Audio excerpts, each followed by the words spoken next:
Hi, my name is Justine. I am an Associate of Arts in Digital Design and art student. Just ask.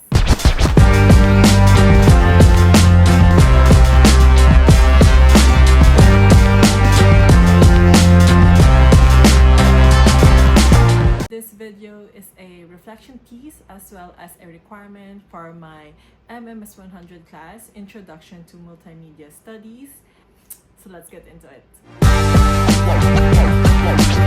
For me was the topic about animation. We got to discuss about the difference between video and animation and the concepts related to it. So we have phi phenomenon, we have persistence of vision. It actually reminded me of these mini shows that they used to have on Disney Channel as a Disney kid, where usually the animator would teach the kids how to draw a certain character, and sometimes they would show you how to do a basic animation sequence, that is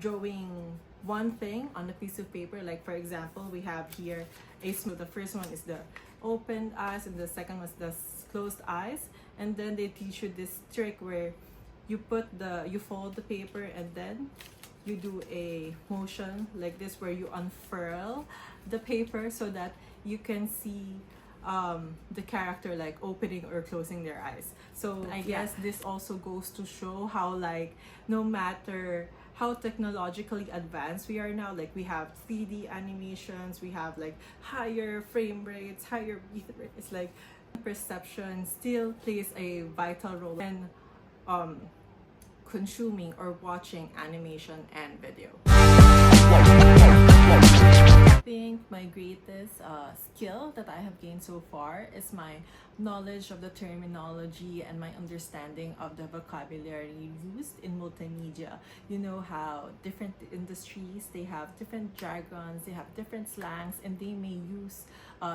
certain words in a different context, specifically for their setting, for their environment. And it's also the same for multimedia. We have compression.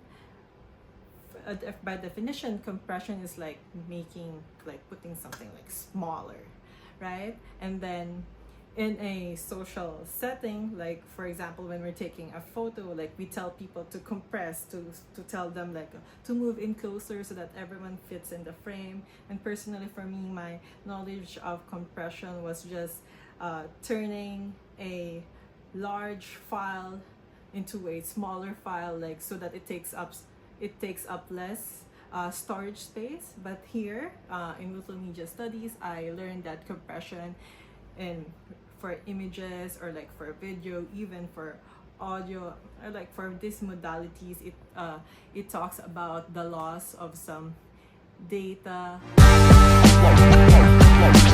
Out of the things the media modalities, the text, audio, video, and the concepts what is multimedia and all this, I have a surface level understanding just because I know of it, I've encountered it, but then I've never really thought of what goes deeper, what goes behind it.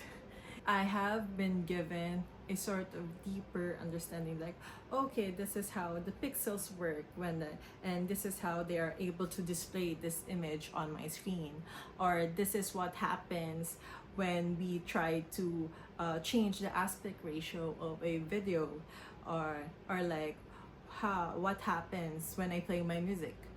Okay. Actually, in the second module, we discussed about the different layers in multimedia studies, specifically the technical, creative, individual, interaction, and social. I believe the first half it tackled on about the technical and the creative. We've talked about the basics, we've talked about how to produce this multimedia. And then, so I hope to learn in the latter half more on about the other two layers, the individual interaction, mostly how we as individuals are able to experience or consume multimedia, and how multimedia affects our society, especially as a developing country in a now fastly digital world.